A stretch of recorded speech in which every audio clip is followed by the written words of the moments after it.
In November of 2005, Marvel Studios worked to start development and announced Iron Man as their first independent feature because the character was their only major one not already depicted in live action. Director Jon Favreau wanted Robert Downey Jr. because he felt the actor's past was right for the part. He said that Robert himself has been through ups and downs and many obstacles, and that is Tony Stark for you. You guys will be surprised to know that the movie just had an outline when they started filming it. There was no script. Almost everything was built around the actor. The movie was released on May 2nd, 2008, and it was a hit. Fans everywhere loved the film, and Marvel Studios began releasing that there is more to the superhero industry than meets the eye.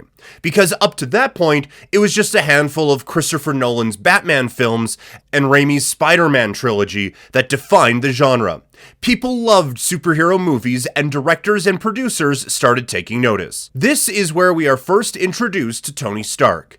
It is very apparent that he does not have much responsibility in his life. We do not see much of Tony before he is kidnapped by terrorists, but it is enough for us to know that Tony is a billionaire playboy. He is the CEO of his father's company, Stark Industries, but he does not know about anything that they do. It is only when he is kidnapped by terrorists that he gets a look into the negative impact his weapons are having on people.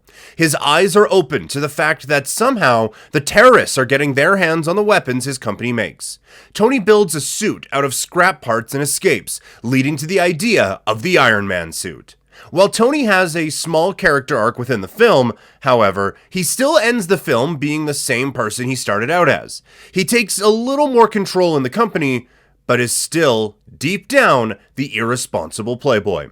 Following the immense success of Iron Man 2008, Marvel announced immediately that there was going to be a sequel. It was reported that Scarlett Johansson was so eager to do the part of Natasha Romanoff that she got her hair dyed even before she was originally given the part.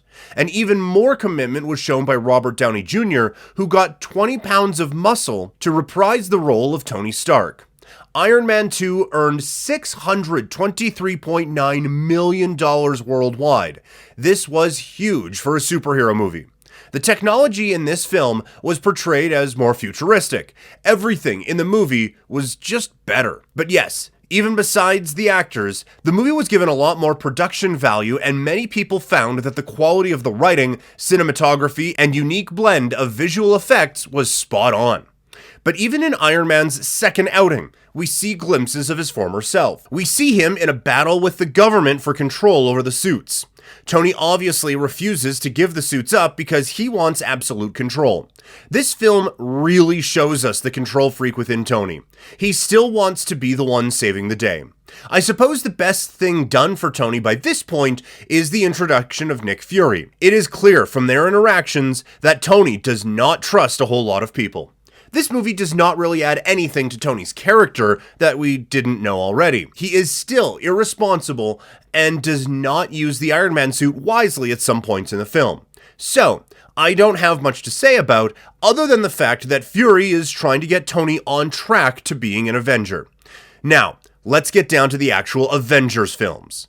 The idea was pitched for a film based on the Avengers in 2003. The studio, as they planned, released individual films for the main characters to familiarize audiences with them, and then they went ahead and merged the characters going into the Avengers. According to director Joss Whedon, the original cut of the movie was 3 hours long, but they obviously decided to cut down on that. Without getting into the plot too much, the Avengers team up to defeat Loki, but they must learn to get along to do so. In this film, Tony is the most arrogant. Throughout the movie, he just picks fights with everyone because, in his head, he is better than they are. He does not act very heroic. He is not, in any way, a likable character. Although Tony is at his most arrogant, his actions at the end of the battle in New York are a turning point to his character.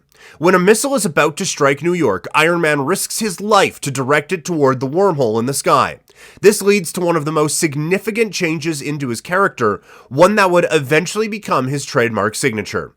After Iron Man 2 was released, director Favreau decided not to return for the third part, so Shane Black was given the job. Robert Downey Jr. forced Gwyneth Paltrow to have some action scenes and got Kevin Feige to approve. Though he was not directing the movie, Favreau still gave Shane Black a lot of tips, which he himself admitted were very helpful. Also, in case you didn't notice, this was the only Iron Man movie to not feature any songs by AC/DC. On top of everything, it was the first Iron Man movie to cross over $1 billion, and rightfully so. In this most underrated film of the MCU, we see Tony Stark dealing with anxiety and PTSD from the attack on New York. We see how a normal human being in a world of gods and assassins would deal with an alien attack. Tony has a fear of another attack just like New York, so he is obsessed with building suit after suit to protect him. His basement is lined with suits. He knows that there is another world bigger than he is, and they will attack again, and he has to be ready. This is where we see Tony really understand his position in the world and how he fits into it. He is a totally changed person by the end of the movie, and in a much better place than where he started. He understands that he can't always be the one person to protect the world, and almost symbolically ended the movie by destroying all of his suits.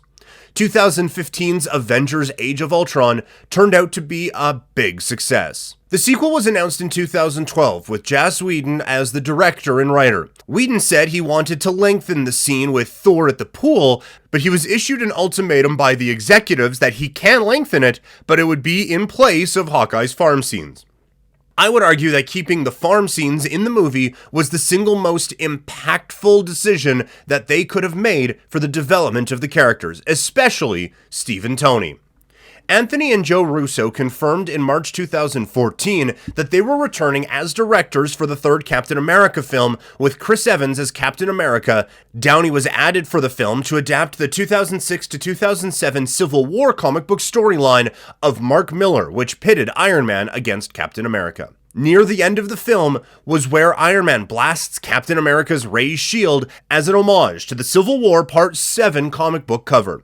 The movie was every bit as intense as the comic book original it took inspiration from, and this was one Marvel movie that really took a look at superheroes as people who can think deeply, who can feel, and who can make brash decisions. Everything is encapsulated so well that by the end, we actually feel we can understand where these characters come from. This movie is the major turning point for Tony Stark. The Russo brothers came in and created an entirely new character. The story in this movie is the Avengers answering for their actions to the government. This obviously splits the Avengers apart because Steve doesn't want to be controlled, but Tony thinks they need to be put in check. They both have their own reason for their decisions. He wants his friends to agree with him because he does not want to see them locked up. Divorced from his usual playboy personality, he does not joke around with any of the situations because this is a serious matter. This is the polar opposite of how Tony was in Iron Man 2 when he did not want to answer for his actions. Now we see Tony wants to take responsibility. He sees the consequences of his actions and is ready to take on.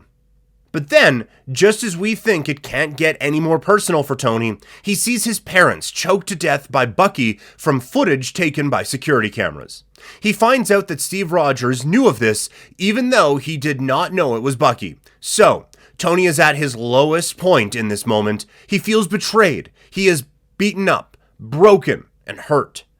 Tony has always had issues with his parents, and finding out how his parents really died makes it emotional, even for the audience. We feel for him on this personal level away from being Iron Man. It is through his visceral characterization and sublime acting that we see a side of Iron Man that no director made the attempt to explore, and it was marvelous. No pun intended. 2017 Spider-Man Homecoming. In February of 2015, Marvel Studios and Sony reached a deal to share the film rights for Spider-Man, integrating the character into the established MCU. The titular Peter Parker needed a father figure, and since the directors didn't want to dive into another backstory, they decided to ground Peter's character with Tony Stark as the dominant father figure. I remember when this film was released, a lot of people's complaint was that Iron Man played too big of a role in this film. However, I did not agree with this. I think Tony has the right amount of screen time to depict the fatherly role that Tony is taking. Tony helps Peter transform into a better superhero. He wants him to be safe and be responsible with his powers. Yes, he gives him an advanced Spider-Man suit with Ironman technology, but he also takes it away when Peter uses it irresponsibly. This is because Tony was never responsible with his suit. He would use his suit for stupid stuff, like destroying his home in Iron Man 2. Tony sees a lot of himself in Peter, and wants better for Peter because he knows all too well the pain negligence will bring. There is a line in the movie in which Tony says that if something were to happen to Peter, it would be on him. This line is Tony taking ownership. To look back and compare then Tony to now Tony really shows how far he has come. As is the case with Iron Man 2, Infinity War doesn't see much character growth on Tony's part, so we're jumping straight into Endgame. In the final conclusion to the Infinity War storyline, Tony is beaten. He has given up on trying to protect everyone else and worries only about being happy himself. This movie takes place a few years after the events of Endgame, and Tony is no longer Iron Man. He is a husband and a father, enjoying life in peace and quiet. When the Avengers first approach Tony about the possibility of reversing the snap, it looks like he's going to refuse. After all, he's got so much to lose if things go badly. He has rebuilt his life after the disastrous end of Infinity War, and he's happy, at least mostly, with things as they are. But then Tony does say something surprising. He agrees to help, despite the fact that this last mission could cost him his life with his wife and daughter. Tony simply can't sit by and do nothing when he has the chance to undo his greatest mistake, his failure to prevent the snap. In fact, it's Peter's death, in particular, that helps motivate Tony towards rejoining the other Avengers for their last mission. He feels a deep sense of responsibility for the kid and blames himself for Peter's fate. Finally, Tony is ready to put his self-interest behind him and do whatever it takes to save the world and the people he's lost. The final scene with Iron Man is the most heartbreaking. If we remember the man he started out as, Tony Stark in 2008 would in no way have sacrificed his life like he does in Endgame. Through the events that made him take more responsibility and allowed him to grow into a hero, Tony can do one thing that no one else can: lay his life down to save others. Yes, he does use the glove with the stones. However, Tony does not defeat Thanos with any weaponry he created himself. He does so by being Tony Stark, being the Tony Stark who has transformed himself into the person willing to make the sacrifice. He gives everything up that he gained, everything that he had, all for the chance to see things through to the end. He took responsibility, but not just for himself.